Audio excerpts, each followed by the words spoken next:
Hi welcome to our channel. இன்றைக்கி வெறும் 3 பொருளை வச்சு சூப்பரான ஒரு சட்னி எப்படி பண்ணுறதுன்னு பார்க்கலாம். அதுக்கு ஒரு கடாய் அடுப்பில் வச்சுட்டு எண்ணெய் சேர்த்துட்டு 7 to 8 வரமிளகாய் சேர்த்துக்கலாம். உங்களுக்கு காரம் வேணும்னா கம்மி பண்ணிக்கலாம். மிளகாவை சேர்த்து தனியாக வறுத்து எடுத்து வச்சுக்கலாம். அப்புறமா சின்ன வெங்காயம் ஒரு 100 கிராம், 2 பல் பூண்டு, கொஞ்சமாக புளி, ஒரு கொத்து கருவேப்பிலை எல்லாத்தையும் சேர்த்து நல்லா வதக்கணும். ரொம்ப ஈஸியாக டக்குன்னு செஞ்சிடலாம்.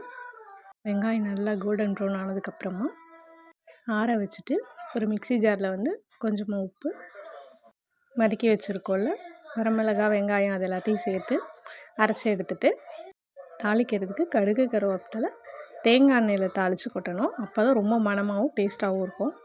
இப்போ சூப்பரான ஒரு புளி சட்னி ரெடி ஆயிரும். இட்லி தோசைக்கு சூப்பரான காம்பினேஷனாக இருக்கும். ட்ரை பண்ணி பாருங்கள். தேங்க்யூ.